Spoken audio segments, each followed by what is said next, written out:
இன்றைக்கு பொது காலம் 11ஆம் வாரம் புனித ஜான் பிரான்சிஸ் ரெஜிஸ் அவர்களுடைய நினைவு விழா. ஜூன் மாதம் 16ஆம் தேதி செவ்வாய்க்கிழமை. திருப்பாடல் 51. கடவுளே, உமது பேரன்புக்கு ஏற்ப எனக்கு இரங்கும். கடவுளே, உமது பேரன்புக்கு ஏற்ப எனக்கு இரங்கும். இன்று தேவன் நமக்கு தரும் ஜீவ நீரூற்றான இறை வார்த்தைகள் புனித மத்தேயு எழுதிய நற்செய்தி இயல் 5 இறை வார்த்தைகள் 43 48 முடிய. அக்காலத்தில் இயேசு தம் சீடருக்கு கூறியது: உனக்கு அடுத்திருப்பவரிடம் அன்பு கூர்வாயாக, பகைவரிடம் வெறுப்பு கொள்வாயாக என கூறியிருப்பதை கேட்டிருக்கிறீர்கள். ஆனால் நான் உங்களுக்கு சொல்கிறேன், உங்கள் பகைவரிடமும் அன்பு கூறுங்கள், உங்களை துன்புறுத்துவோருக்காக இறைவனிடம் வேண்டுங்கள். இப்படி செய்வதால் நீங்கள் உங்கள் விண்ணகத் தந்தையின் மக்கள் ஆவீர்கள். ஏனெனில் அவர் நல்லோர் மேலும் தீயோர் மேலும் தம் கதிரவனை உதித்தெழ செய்கிறார். நேர்மையுள்ளோர் மேலும் நேர்மையற்றோர் மேலும் மழை பெய்ய செய்கிறார். உங்களிடத்தில் அன்பு செலுத்துவோரிடமே நீங்கள் அன்பு செலுத்துவீர்களானால் உங்களுக்கு என்ன கைமாறு கிடைக்கும்? வரி தண்டுவோரும் இவ்வாறு செய்வதில்லையா? நீங்கள் உங்கள் சகோதரர் சகோதரிகளுக்கு மட்டும் வாழ்த்து கூறுவீர்களானால் நீங்கள் மற்றவருக்கும் மேலாக செய்து விடுவது என்ன? பிற இனத்தாரும் இவ்வாறு செய்வதில்லையா?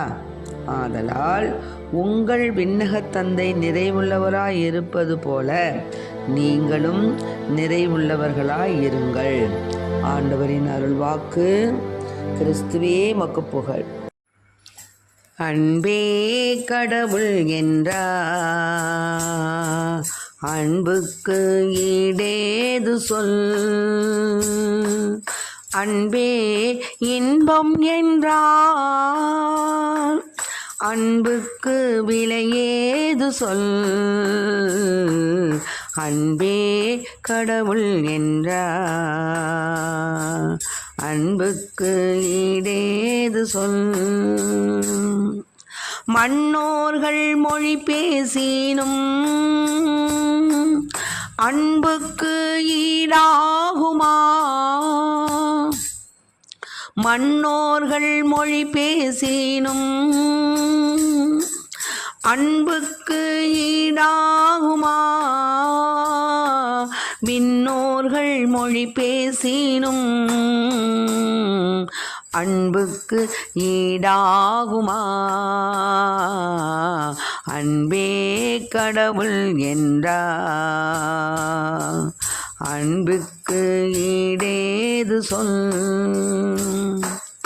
இறைவாக்கு சொல்வரமும் அன்புக்கு ஈடாகுமா? இறைவாக்கு சொல்வரமும் அன்புக்கு ஈடாகுமா? மறைபொருள் உணர்பொருளும் அன்புக்கு ஈடாகுமா? அன்பே கடவுள் என்றார், அன்புக்கு ஈடேது சொல். அன்பே இன்பம் என்றார், அன்புக்கு விலையேது சொல். அன்பே கடவுள் என்றார், அன்புக்கு ஈடேது சொல். அன்புக்கு ஈடேது சொல். இன்றைக்கு நம் தேவன் தரும் ஜீவ நீரூற்றான இறை வார்த்தைகளை கேட்டோம். அதாவது, கடவுள் முன்னிலையில் யார் தப்பு செஞ்சாலும், யாராக இருந்தாலும், அவங்க அரசராகவே இருந்தாலும் தண்டிக்கப்பட வேண்டியவர் என்பதை தான் இன்றைய வாசகம் நமக்கு எடுத்து கூறுகிறது. அதாவது, இந்த நாபோத்தின் திராட்சை தோட்டம் மீது ஆசைப்பட்ட அந்த ஆகாபு அரசன் தன் மனைவியின் சதி செயலுக்கு உடன்பட்டு அவனை கொலை செய்து விடுகிறான்.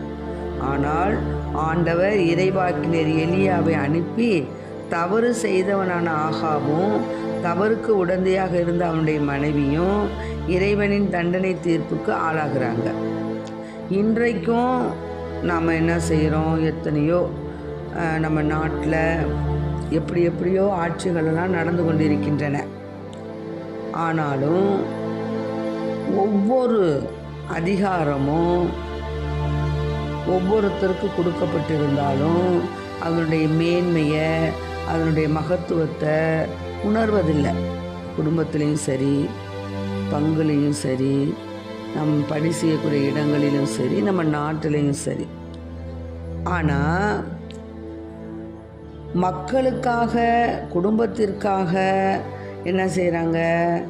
நம்ம இருக்கணும், நம்ம குடும்ப தலைவனாக இருந்தாலும் குடும்ப பொறுப்புள்ளவனாக இருக்கணும் அப்படிங்கிறதெல்லாம் இல்லை. குடிச்சிட்டு ஆட்டம் போடுறாங்க. அதே மாதிரி தான் அலுவலகத்துலேயும், அது மாதிரி தான் எல்லா இடங்களிலையும். ஆனால் இப்படி இருக்கக்கூடாது. அதாவது குடும்பத்தில் உள்ளவங்களாம் அடக்குமுறை செய்கிறது, அது மாதிரி வேலை செய்கிற இடத்துலையும், இது மாதிரி நாட்டிலையும் அப்படி தான். ஆக அரசின் அடக்குமுறைகளை, இந்த நம் குடும்பத்தின் அடக்குமுறைகளை நாம் என்ன செய்யணும்? அதை துணிவோடு நம்ம எதிர்கொள்ளணும். எதிர்கொண்டு மக்களுக்காக நாம் குரல் கொடுக்க முன் வரணும். அதனால தான் இறைவனின் அடியார்கள் அப்பொழுது ஒரு போராளிகளாகத்தான் இருந்திருக்கிறாங்க. எப்படி? இறைவன் அவருடைய சீடர்களாக தேர்ந்தெடுக்கப்பட்டவர்கள் இறைவனுடைய உயிர்ப்புக்கு பின்னால் அவங்க பயந்து நடுங்கி இருந்தாலும் தூய ஆவியானுடைய அபிஷேகத்துக்கு அப்புறம் அவங்கவுங்களும் என்ன செஞ்சிட்டாங்க? வெவ்வேறு மொழிகளில் பேசி இறைவனுடைய வார்த்தையை பகிரங்கமாக சொல்ல ஆரம்பிச்சிட்டாங்க. பயந்து ஒளிஞ்சி நடுங்கி இருந்தவங்க துணிந்து சொல்ல ஆரம்பிச்சிட்டாங்க. அது மாதிரி தான் நாம் தூய ஆவியானுடைய அருளை பெற்றவர்களாய், என்றென்றும் இறைவனுக்கு பிரமாணிக்கம் உள்ளவர்களாய், நம்முடைய சொல்லிலும் செயலிலும் நம்முடைய வாழ்க்கையிலும் நாம் அந்த இறைவனின் தூய ஆவியினுடைய அபிஷேகத்தை பெற்று நாம் நிறைவுள்ளவர்களாய் வாழ இறைவனிடம் வரம் கேட்போம். ஆமென். Praise the Lord. மரியே வாழ்க.